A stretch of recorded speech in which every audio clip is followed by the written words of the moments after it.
Welcome back to our channel exam எனர்ஜிஎஸ்என். So PGTRB exam 2025 பற்றி நிறைய வீடியோஸ் நம்மளோட சேனலில் போட்டிருக்கோம். நிறைய பேர் வந்து எக்ஸாம் எப்போ வரும், நோட்டிஃபிகேஷன் எப்போ வரும் அப்படின்றது தான் நிறைய பேர் கேட்டுகிட்டே இருக்கீங்க.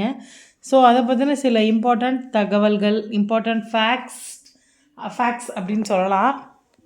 இதில் என்ன அப்படின்னா, நோட்டிஃபிகேஷனும் எக்ஸாம் டேட்டும் நமக்கு முக்கியம் இல்லை, நம்மளோட ப்ரிப்பரேஷன் தான் நமக்கு முக்கியம் அப்படின்னு நான் நிறைய வீடியோவில் சொல்லியிருப்பேன். எப்போ வேணால் பரீட்சை வரட்டும், 2025 போஸ்டிங் போடட்டும், 26 போஸ்டிங் போடட்டும், நம்ம வந்து படிக்கிறோமா, ரெடியாக இருக்கோமாங்கிறது முக்கியம். ஸோ அதுக்கு தேவையான எல்லா விதமான டிப்ஸ், ஸ்ட்ராட்டஜிஸ், வின்னர் ஸ்ட்ராட்டஜின்னு சொல்லக்கூடிய வெற்றி பெற்றவர்களுடைய ஒரு அனுபவத்தின் வாயிலாக உங்களுக்கு கிடைக்கக்கூடிய ஸ்ட்ராட்டஜிஸ், டிப்ஸு, ஸ்டடி மெட்டீரியல்ஸாக இருக்கட்டும், சைக்காலஜியாக இருக்கட்டும், எல்லாமே உங்களுக்கு நம்மளோட சேனலில் வந்து அப்டேட் பண்ணிகிட்ருக்கோம். இது வரைக்கும் நம்மளோட சேனலை நீங்கள் சப்ஸ்கிரைப் பண்ணலன்னா சப்ஸ்கிரைப் பண்ணிக்கோங்க. அண்ட் நோட்டிஃபிகேஷன் பெல் ஐக்கானையும் கிளிக் பண்ணி வச்சுக்கோங்க. நம்ம சேனல் புதுசாக இருந்தால் கண்டிப்பாக நீங்கள் நம்மளோட சேனலை சப்ஸ்கிரைப் பண்ணிக்கோங்க. ஸோ ஏற்கனவே நான் பிஜிடிஆர்பியை பொறுத்த வரைக்கும் 2017 படித்து எழுதி ஃபஸ்ட் அட்டம்ப்டில் பாஸ் பண்ணியிருக்கோம். அதுக்கான ஷேரிங் அப்படிங்கிறது தான் இதோட ஒரு முக்கியமான விஷயம் வந்து நான் சொல்கிறேன். பிஜிடிஆர்பி நோட்டிஃபிகேஷன் எப்போ வரும்? நமக்கு டென்டேட்டிவ் ஆனுவல் பிளானில் நமக்கு கொடுத்துருக்கிறது என்னன்னு பார்த்தீங்கன்னா, ஆகஸ்ட்டில் நோட்டிஃபிகேஷன் கொடுத்துருக்காங்க. ஸோ ஆகஸ்ட்லேயே வரலாம், செப்டம்பரில் வரலாம். ஆனால் செப்டம்பரில் கண்டிப்பாக நோட்டிஃபிகேஷன் வரும்.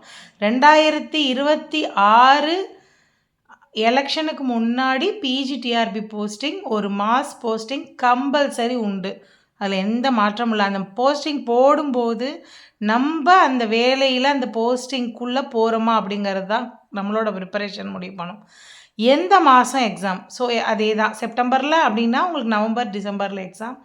January, before April, before March அப்படிங்கிறது நம்ம வச்சுக்கலாம், போட்டுருவாங்க போஸ்டிங் அப்படின்னு சொல்லிட்டு. 2017 எடுத்துக்கிட்டிங்கன்னா மார்ச், ஏப்ரலில் தான் எக்ஸாம் நடந்துச்சு. செப்டம்பரில் நாங்கள் வேலைக்கு போய்கிட்டோம். ஏப்ரலில் தான், மேலே நடந்ததுன்னு நினைக்கிறேன், நாங்கள் செப்டம்பரில் வேலைக்கு போயிட்டோம். ஸோ அந்த மாதிரியான விஷயங்கள் வந்து, ஏன்னா இது இந்த வருஷம் உங்களுக்கு வந்து இது இருக்குது, எலெக்ஷன் இருக்குது 26 மறந்துடாதீங்க. ஸோ பணியிடங்கள் அதிகரிப்பு அது ரொம்ப முக்கியம். ஃபஸ்ட்டு பார்த்தோம் அப்படின்னா வந்து 1200 போட்டிருந்தாங்க, அப்புறம் 1900 போட்டிருந்தாங்க. அதுவே ரொம்ப கம்மின்னு நான் போன வீடியோலேயே நான் சொல்லியிருந்தேன். இப்போ ஹெச்எம் பேனலுக்கான இது கேட்டிருக்காங்க. இந்த வருஷம் ஹெச்எம் பதவி உயர்வு, பணி நிறைவு, அதாவது 58 நிறைவாகிறவங்க, ரிட்டையர் ஆகிறவங்க நிறைய பேர் இருந்தால் அவங்க வந்து எல்லாருமே இப்போ 60, இப்போ இந்த 2 வருஷம் ஆகிடுச்சு. 23-24 போக வேண்டியவங்க எல்லாமே 60 ஆகிட்டதுனால இப்போ போகிறாங்க. ஸோ வேக்கன்சி இன்க்ரீஸ் அப்படிங்கிறது ஒரு மாசாக இருக்கும். ஏன் அப்படின்னு கேட்டிங்கன்னா, பணியிடங்கள் 2 விஷயம், பதவி உயர்வு ஒன்று, இன்னொன்று பணி நிறைவு. உங்களுக்கு ஹெச்எம்மாக இருந்து அவங்க ஓய்வு பெற்றாங்க அப்படின்னா, ஹெச்எம் போஸ்டிங் இன்க்ரீஸ் ஆனாலும் பிஜி தான் அங்கே போவாங்க. பிஜியாக இருக்கையிலே ரிட்டையர் ஆகுறாங்க அப்படின்னாலும் பிஜிடி போஸ்ட்டு தான் இன்க்ரீஸ் ஆகும். ஸோ இது ரெண்டுலேயுமே பிஜி போஸ்டிங் வந்து இன்க்ரீஸ் ஆன ஒரு நிறைய வாய்ப்பு இருக்குது. தலைமை ஆசிரியர் வந்து பதவி உயர்வு, பணி நிறைவு ரெண்டுமே இருக்குது. தலைமை ஆசிரியர் பதவி உயர்வு போனாங்கனாலும் பிஜி தான்.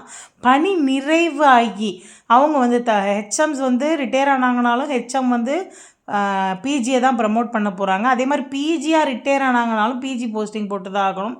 ஸோ இங்கே 2000 போஸ்டிங்கிறது 4000 போஸ்டிங் வரைக்கும் இன்க்ரீஸ் ஆகிறதுக்கான வாய்ப்பு மிக அதிகமாக இருக்குது. ஆனால் நம்ம அந்த 4000 போட்டாலும் சரி, 6000 போட்டாலும் சரி, 2000 போட்டாலும் சரி, நம்ம எந்த அளவுக்கு படிச்சிருக்கோம், எந்த அளவுக்கு நம்ம ப்ரிப்பேர்டாக இருக்கோம் அப்படிங்கிறத பொறுத்து தான் நம்ம உள்ளே போகிறது.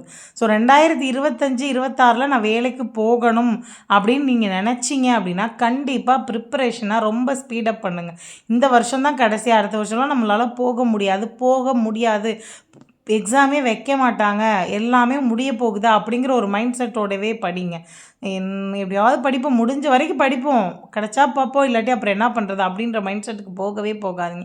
எப்போவுமே நான் சொல்கிறது தான். ஸோ பிஜிடிஆர்பி அப்படின்றத உள்ளே போகணும் அப்படின்னு முடிவு பண்ணிட்டீங்க, நீங்கள் ஒரு பிஜியாக ஆகணும், நான் பிஎட் முடிச்சிருக்கேன், ஒரு சப்ஜெக்டில் பிஎட் முடிச்சிருக்கேன், நான் எப்படியாவது டீச்சர் ஆயிடணும் கவர்மெண்ட் ஸ்கூலில் அப்படின்னா, உங்களுக்கான மிகப்பெரிய கோல்டன் ஆப்பர்ச்சுனிட்டி இந்த வருஷம் அப்படின்னு தான் நான் சொல்லுவேன். எலெக்ஷன் இருக்குது, போஸ்டிங் எவ்வளோக்கு எவ்வளோ இன்க்ரீஸ் பண்ணி ஹைக் பண்ண முடியுமோ அவ்வளோக்கு எவ்வளோ இன்க்ரீஸ் பண்ணுவாங்க. அதே நேரத்தில் வந்து லாஸ்ட்டு கட்டத்தில் இருக்கும்போது நிறைய போஸ்டிங் போடுறதுக்கு வாய்ப்பு இருக்குது. அதுக்கப்புறம் பார்த்திங்கன்னா கிட்டத்தட்ட இப்போ நான் என் அப்பாயின்மெண்ட்டுக்கு அப்புறமே பார்த்திங்கன்னா 2017 14ல் போட்டாங்க, 15ல் வந்து ஜாயின் பண்ணாங்க, அதுக்கப்புறம் 2 வருஷம் கழிச்சு 17, 2 வருஷம் கழிச்சு 19, அதுக்கப்புறம் 21, அதுக்கப்புறம் பார்த்திங்கன்னா 23ல் போட்டிருக்கணும், 25ல் போட்டிருக்கணும், 23லையும் போடலை, 25லையும் போடலை. இப்போ 25ல் நோட்டிஃபிகேஷன் வந்திருக்கு. 26ல் வரும்போது அது எந்த அளவுக்கு முக்கியத்துவம் பெறும், எந்த அளவுக்கு வந்து பிஜி டீச்சர்ஸ் முக்கியம், 11th 12th ஹேண்டில் பண்ணுறவங்கன்றது எல்லாருக்குமே தெரியும். ஸோ அதனால் கண்டிப்பாக நீங்கள் ப்ரிப்பேர் ஆகிறது தான் ரொம்ப முக்கியமே தவிர எந்த மாதம் எக்ஸாமு எந்த வருஷம் எக்ஸாமு அப்படிங்கிறது இல்லை. அதே மாதிரி எக்ஸாம் எனர்ஜி எசன்ஸில் நான் வந்து பிஜிடி இங்கிலீஷு பாலிடெக்னிக் இங்கிலீஷும் எழுதியிருக்கேன். ஸோ அதுலேயும் கிளியர் பண்ணியிருக்கேன். அப்படிங்கிறதுல ஸ்டடி மெட்டீரியல்ஸ் ரெடி பண்ணியிருக்கோம். ரொம்ப ரொம்ப லோ காஸ்ட் மெட்டீரியல், எல்லாருக்குமே ஒரு கிளாஸ் போக முடியாதவங்க, அதே நேரத்தில் மெட்டீரியல் சோர்ஸ் கலெக்ட் பண்ண முடியாதவங்களுக்கு எல்லா ஒரிஜினல் டெக்ஸ்ட்டோட எல்லா விஷயமும் இதை தாண்டி எதுவும் படிக்க வேண்டாங்கிற அளவுக்கு இங்கிலீஷ்க்கான மெட்டீரியல் நம்மக்கிட்ட அவைலபிளாக இருக்குது. தேவைப்படுறவங்க நீங்கள் வந்து ஸ்க்ரீனில் தெரிகிற வாட்ஸ்அப் நம்பரை நீங்கள் மெசேஜ் பண்ணி இன்னும் details, sample papers, test patches பற்றிலாம் கேட்டுக்கோங்க. உங்களுக்கு சாம்பிள் பேப்பர் அனுப்பி வைக்கப்படும். ஸோ இந்த ஸ்க்ரீனில் தெரிகிற நம்பருக்கு நீங்கள் மெசேஜ் பண்ணி கேட்டுக்கோங்க. அதே மாதிரி இன்ஸ்டாகிராம் பேஜும் நம்ம மோட்டிவேஷ்னலுக்காக வச்சுருக்கோம், எக்ஸாம் எனர்ஜி எசன்ஸ்ன்ற பேர்லேயே. தேவைப்படுறவங்க அதையும் ஃபாலோ பண்ணிக்கோங்க.